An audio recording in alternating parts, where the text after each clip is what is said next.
and you handle the scandal.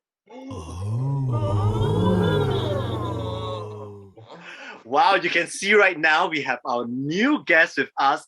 There's none other than Alvin, who came to join us for the very first time at Scandal Panel. Let's give him a round of applause. Yay! Yay! For this next topic, we're going to go for Know Your Scandals. We'll hand it over to Ernest. Okay, very interesting topic. All of us watch reality programs, competitions, Tell us which reality competition or program you would want to join. Well, as a singer, I would love to be on The Voice, preferably in the US edition, but UK, Australia, I'm not China. China. Well, China gave us coronavirus. I think that's a big enough gift that will last for a long time already. So, yeah, I will pass on that. Yeah, but for me, as a singer, right, it would be a real dream come true if I get to perform on stage in a studio that looks like a small arena as it is, and then we have these world famous stars, and to have them love my voice so much they would want to coach me. Wouldn't it be great to count big stars like Ariana Grande and John Legend as your singing teacher, right? Well, there are many singing shows like American Idol or the Got Talent, which can be quite gimmicky, quite trashy at times. I like The Voice the best because they have these celebrities work as coaches instead of merely judges. I like that they actually teach the contestants about how to be better at performing, better at your singing technique and so on, rather than just simply offering comments after a performance. So yeah. Okay, they always compare The Voice to American Idol. You still prefer The Voice than American Idol, right? Oh, by far. Is it? I like The Voice. I like The Voice because I will get to interact with the coaches. I like that the coaches have a big hand in helping to shape the performances before they go on stage. On American Idol, they just sing, and then the judges offer their comments. But in The Voice, the celebrities are coaches, so they are a lot more hands-on, and I like that format. Yes. Who is your ideal judge? If you could have anybody. Blake Shelton. No, anybody. Okay, anybody. Well, as someone that loves big voices and dance music, and the young gay guys that she attracts, I don't think I can go wrong with Ariana Grande. Yeah. I thought Madonna. Yeah. Apart from getting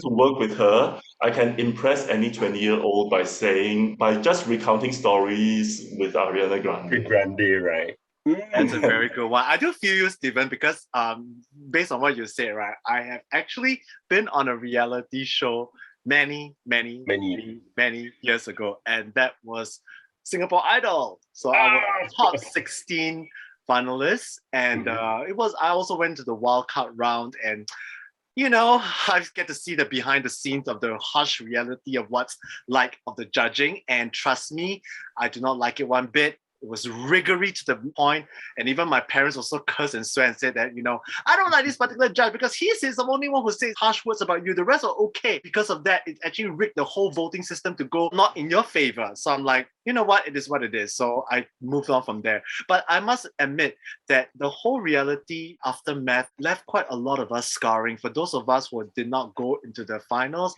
or who just did not make it through, unless you talk about the ultimate winner, of course. But now coming back to my own reality show, what would really like? For some of you know that I love to travel. So my ideal reality show would be Amazing Race. Oh my God. Okay. Yeah. But not the Asian one, right? The American one. I don't care whether it's Asian or as long as I prize money is God, I would be like flying all over the place and showing my ass off. And it's like, imagine we have a local gay couple or something like that. I just go and that would be freaking cool. So that's about it.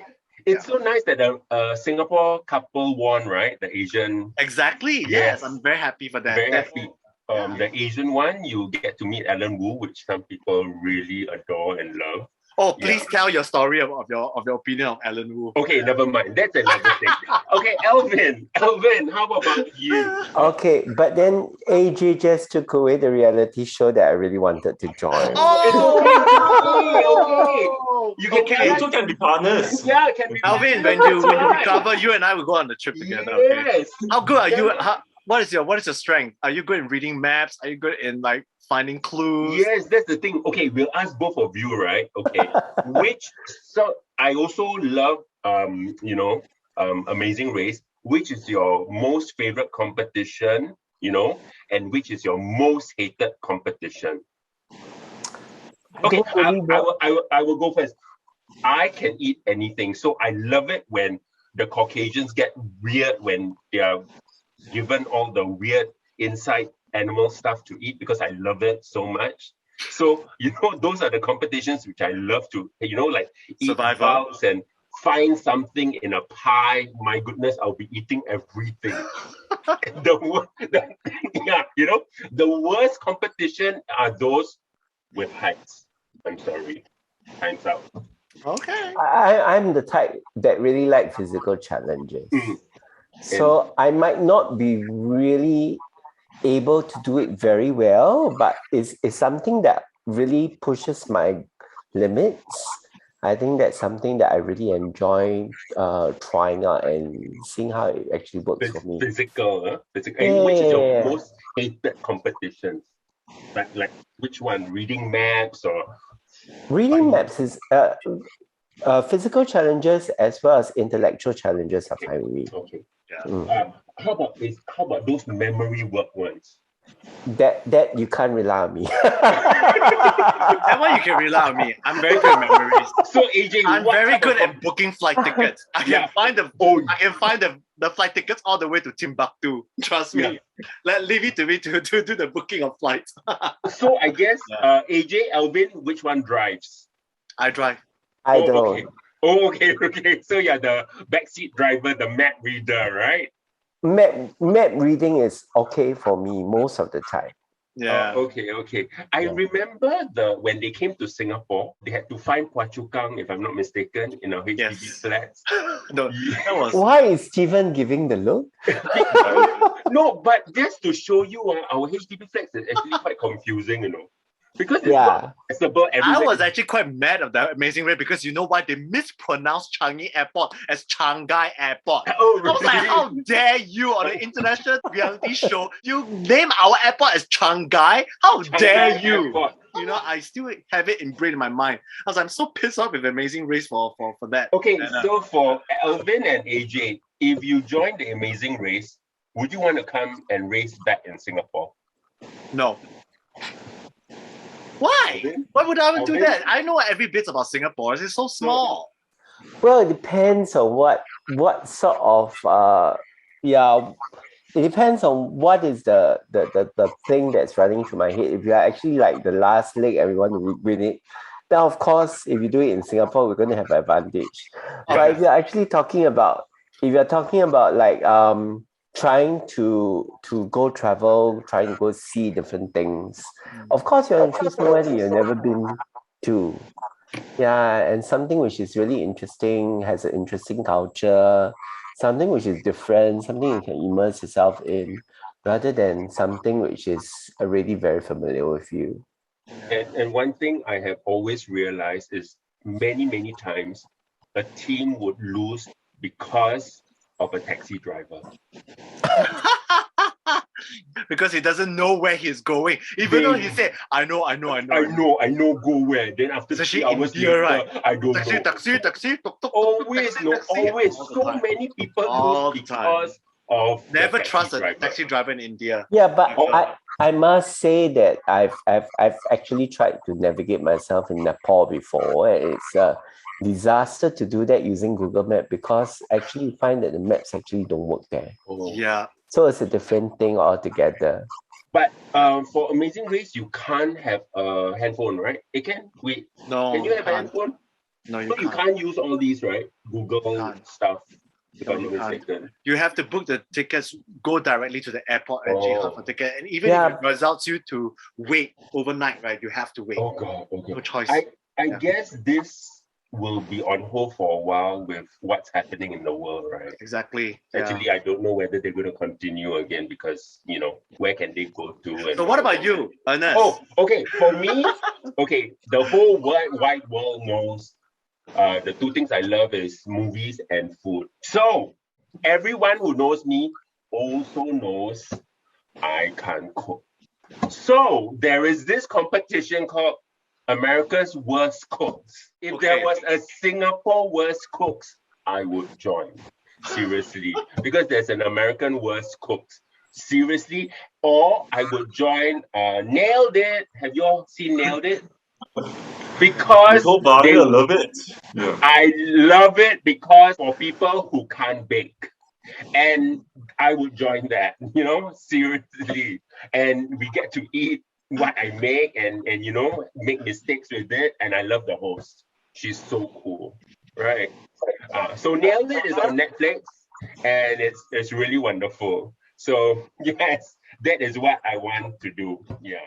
So Stephen, actually thinking about yours, is there a contest for operatic singers? There is. There's one in China.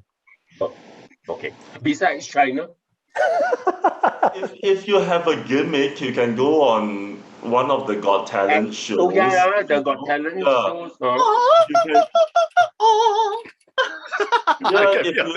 If you can sing like both in a male voice and a female voice, and then you can like do somersaults while singing, or like you just do a striptease while singing, all of which I've done before, by the way.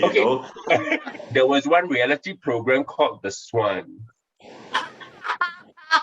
Do you remember that? It's a competition for I know. There's a reality program where people who have plastic surgery go and compete. It's so amazing. And they go, oh my God, another brow lift. Yeah, and they compete how good their plastic surgery is. I'm like, okay. Actually, I'm not against plastic surgery. No, I'm not against plastic surgery. Trust me, if you can do my face to look like Gong Yu, let them all go through plastic surgery. And then they will all compete, and every week, okay, who is the least pretty one gets kicked out. And then they will all join a pageant. Imagine you go through plastic surgery and then you join a pageant. That's so belittling of women. It's all gone wrong. Seriously, that's like everything that's going happens in the early 2000s is just so wrong. But then on the other hand, everyone wished there was a gay bachelor, right? There was one called Finding Prince Charming, hosted by Lance Bass of Is it real? Yes, But you know what? I watched the whole entire season of it and I was absolutely flabbergasted. You know why? It's like they got rid of all the colored contestants. Okay. Yeah. And there were no Asians. No Asians at all. The most you get is like maybe one black, one Latino, and then after they got booted off because at the very final stage, because after all, the Bachelor or the Prince Charming have a preference. They kind of got rid of the contestants bit by bit, but they'll keep the black and the Latinos at the final four. Then they start to get rid of them because obviously the Prince Charming doesn't like black guys, not into Latinos. So it's like, damn, and it's like it got the whole entire internet spurring and said that, my God, but how about those things like Love Island and what is it about? I don't understand. It's just basically sexy people in groups having Paradise, right? Bachelor's Paradise. Paradise and what? I don't get the premise of the whole show. No. Yeah. Seriously. How about you, Alvin and Stephen? What reality programs are out there and you go like, how can that be a reality program? Seriously. I will not put myself in Survivor, let's put it that way. Okay. Yeah, I know. You mean you won't join Squid Game? Actually, I've not really watched Squid Game. Oh, okay, sorry. The thought of like after 28 days, right, no food, you look like shit, and then your straggly hairs has grown. Oh my goodness, no. If I join Survivor, there'll be members missing. Yes, Ernest. You understand, right? No, and then with you in my team, right? You'll be the first person I vote out. No, sorry, I don't know where AJ is.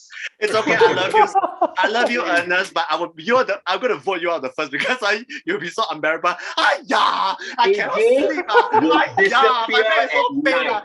What the fire is out. Complain. Away, and I'll vote you out. Yeah. Okay. Then you see me, my confessionals it's Ernest left, right, then center, exclamation mark, asterisk, X sign. So Stephen, what is your least favorite reality programs which you tried watching and you go like, what the hell is this? In its prime, I used to watch Fear Factor.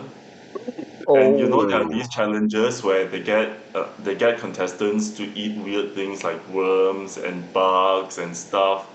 And so there was like an array of weird things. And one of the weird things was durian. And I stopped watching after that. Yeah, it's like, and then my mom used to cook pig's brain for me when I was young. And then I love it with steamed egg. I don't know how Stephen ate it. How did you eat it? Oh, in a soup form. Soup, right? Yeah. Soup form. And then you try steaming it with egg. It's really nice.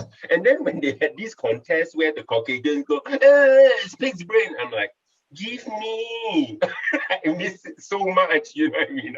Which is so weird. So about that, the strange food. I mean, recently there was this whole thing where there was a sci-fi series, science fiction series, and to them, alien fruit, you know what they got, right?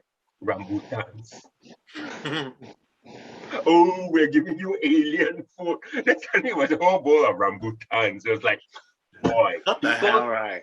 And then it's like thinking that the other world doesn't know what the hell that is. That's why traveling is so important. Exactly. Traveling is really just going and experiencing, different cultures and different food.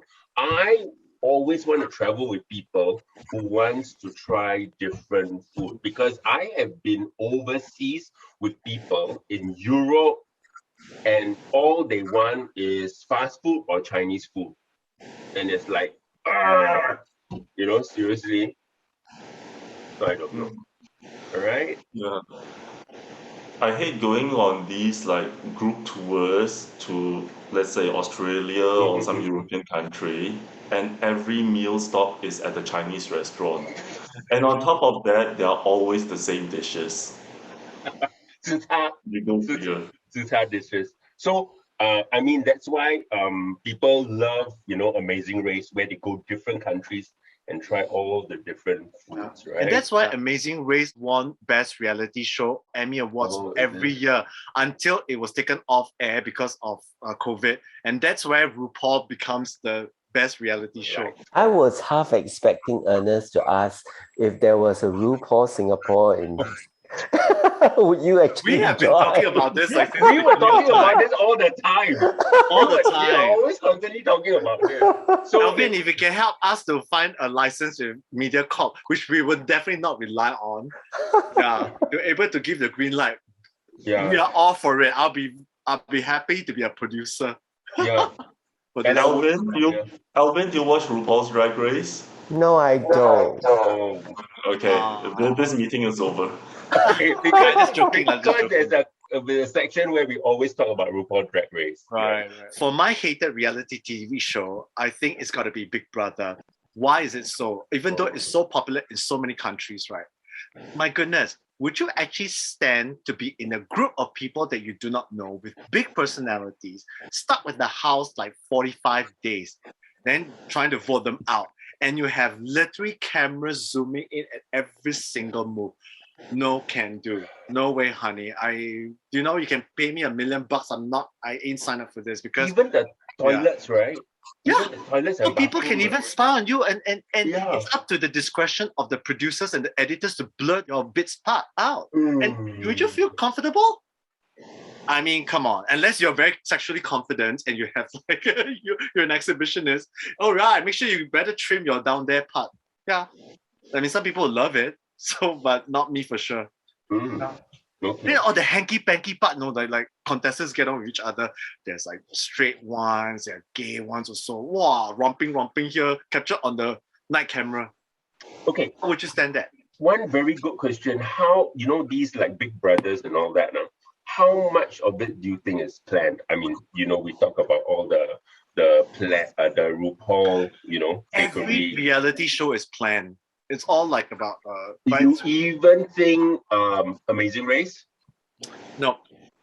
Okay, the reason why is like, okay, for things like Survival, Big Brother, and Amazing Race, right? It's all wild card. It's all really based on the contestants because it's unpredictable. Yeah. Alvin, do you think Survivor is really all, nothing is planned? I don't really bother about it.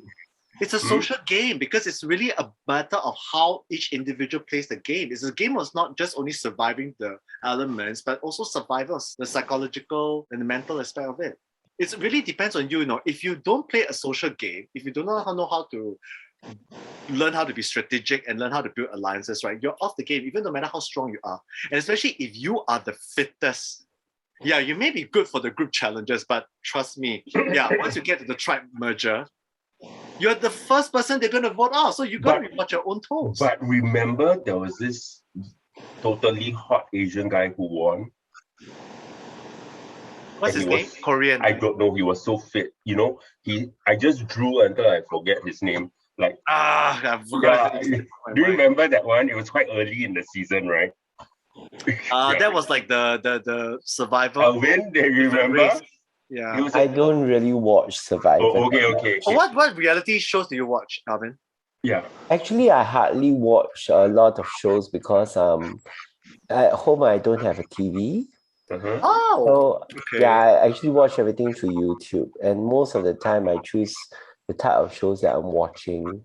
So if I actually do watch some, it's more like variety shows, like some of the Korean Keep Running, Running Man, and then the China ones. I do watch quite a number of China variety shows because I do watch a lot of Chinese-based shows. That's why you know about the opera competition in China. There's a particular singer that I like a lot, and he was actually doing very well in it. Yeah. Singer or operatic singer? Both. Okay. Yeah, I'm not very sure whether you have heard of Zhou Shen. Yeah, so Zhou Shen actually joins quite a number of reality programs. So one of them was this show which is actually specifically for classical singers. Okay. Do they sing Chinese songs or American songs? Mix, no? Especially operatic songs, right? Yeah, it's all classical. It's purely classical. Purely classical. So they have classical Chinese Mandarin songs and classical style singing, but they update the stylistically, for contemporary audience, so that it's interesting and it's something new for the audience to watch. Yeah. I did a quick search. The name of the show is called 深入人心. 深入人心. Is there an English translation? You mean for the name of the show? Yes. Super vocal. Well, my love for opera is really in the works, in the musical theater works that are, classics, repertory classics, much like Shakespeare, in that, these are works meant for the theater that have been performed for generations after generations, and will still be performed long after we're gone. Yeah. So that is my interest, and in my spare time, much like Alvin, I spend a lot of time watching YouTube. I watch a lot of documentaries about ancient history, and I watch musicals and operas that I otherwise wouldn't get to watch in Singapore. Yeah. Of course, to be a performer in opera, it's a lifetime of training, and even then, it's a lifetime of training just to be okay, much less to be a world-class exponent. Yeah. So I'm happy that the arts of classical operatic singing is being promoted this way. However, it is not something that I personally am interested in, because I'm more interested in the theatrical works themselves than in the performers that perform it. Unless they are, of course, these like legendary performers that all the performers nowadays respect, of a earlier generation and such, then I would seek them out. And because I trust that they will perform these theatrical works respectfully. Yeah. And such. Not auto-tuned and fake all that. Well, I mean, in studio recordings, there's always a bit of auto-tune, but classical singers, operatic performers, classical musicians, they pretty much prove themselves as live performers first before they get a recording contract. Unlike in the pop world, where you come up with a really good studio album first, then you get to go on tour and prove yourself as live performers. The worst one, I'm not sure whether any of you have actually heard about it, from the Discovery Channel, called Naked and Afraid, about a man and a woman were like playing the Adam and Eve role. So they all strip off naked and they will have to survive for how many days. I think that is crazy, man. And I do not know what possesses people their mind. They endure the harsh environments in the desert or in the Amazon jungles, literally fed by mosquitoes and I don't know. Seriously, And they will have to kill lizards and like just eat them on spot. It's been going on for a long time now. I don't know why. What's so popular about this show? I mean, I maybe I just enjoy a bit of eye candy lah. Maybe see the sometimes the guys got But no Asians yet. got lots of Asians. You probably missed the part lah. You're very selective. Very selective watching. I missed the part. Sorry, the parts are all blurred out. Yeah, I know. Very sad. All right, so that's all we have for you right now. We're moving on to the next segment.